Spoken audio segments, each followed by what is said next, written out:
Je m'appelle France Cadet, j'ai 42 ans, je suis artiste, mais en fait j'ai étudié les sciences avant de me diriger vers des études artistiques et du coup mon amour pour les sciences se retrouve dans mon travail, puisque autant dans le fond que dans la forme, en fait je traite de la science, de la relation homme-animal, de l'eugénisme, des technologies.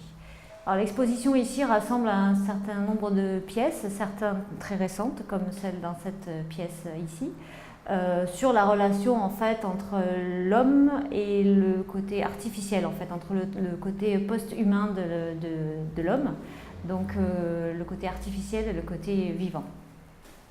Alors, la majorité de mes pièces sont interactives ou en tout cas j'essaie d'impliquer la présence ou en tout cas le comportement du spectateur, donc soit par des pièces interactives, soit en lui laissant le choix aussi de pouvoir monter des pièces lui-même. Il y a des versions à faire soi-même. Donc j'essaie un petit peu de l'impliquer par une première interaction avec la pièce. Et dans mes pièces, il y a plusieurs degrés de lecture, c'est-à-dire qu'il peut y avoir, par exemple avec les robots, les gens peuvent voir le côté amusant ou caricatural de ce que je dénonce ou des domaines que j'aborde, comme la relation homme-animal avec les petits robots chiens par exemple.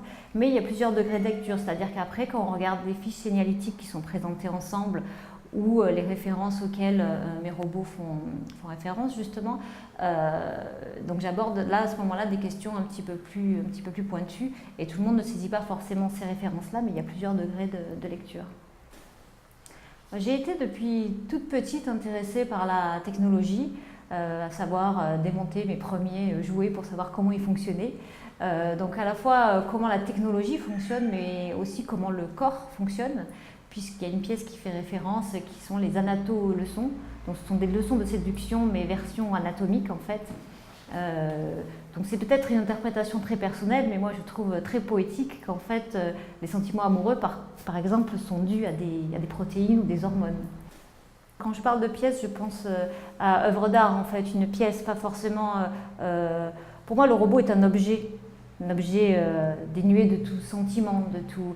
je ne parle pas avec mes robots par exemple. Par contre je trouve ça fascinant la façon dont ils fonctionnent. Mais c'est une grande question. Est-ce que les robots peuvent éprouver des sentiments? Est-ce qu'ils peuvent être sujets d'agir comme des agents moraux? Pour certains, la réponse est indubitablement oui. D'ailleurs, c'est un petit peu ce thème-là qu'aborde le robot chat qui regarde la télé et qui regarde Walt Disney, le robot Walt Disney. C'est une sorte de projection dans le futur, en référence à Philippe K. Dick, où on a ce robot chat.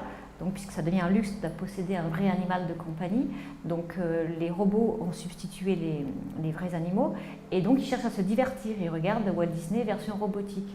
Et donc la question c'est un concept aussi en robotique, par exemple la curiosité artificielle, est-ce que les robots peuvent éprouver des émotions? Le thème principal ici que l'on pourrait relier à toutes les pièces est plutôt le thème du vivant et de l'artificiel. De nos jours, avec les avancées en technologie, en matière de nanotechnologie notamment, les frontières deviennent de plus en plus perméables entre le vivant et l'artificiel. On a de plus en plus d'artificiel en fait dans le vivant, avec des nanotechnologies dans le corps, et inversement de plus en plus de vivant dans la technologie, c'est-à-dire qu'on fait des moteurs avec des protéines, des ordinateurs qui marchent avec des neurones. Et donc la frontière devient de plus en plus floue entre le monde artificiel et le monde vivant. On tend à se diriger vers le modèle du post-humain ou du transhumain de Donna Haraway. Et donc le robot est un peu l'icône de cette représentation de l'être artificiel. Donc je me mets en scène un petit peu ici dans cette série Robot Mon Amour qui représente le cyborg par excellence. Pour moi, l'artiste propose une vision du monde, une vision et pose des problèmes. Et c'est en ça où, même si je le fais de façon caricaturale et ironique, j'aborde des questions sur la place justement des robots dans la société, de la technologie. Je conçois vraiment mes expositions comme des installations. Je suis assez sensible à l'objet. Et même si j'utilise des technologies qu'on dit numériques ou... je suis plus sensible à des codes un peu plus traditionnels de la sculpture ou de l'installation. Pour moi, la relation à l'objet et donc à la confrontation avec le public, voire à l'interactivité ou à l'implication du public est très importante. C'est primordial pour moi dans la pièce.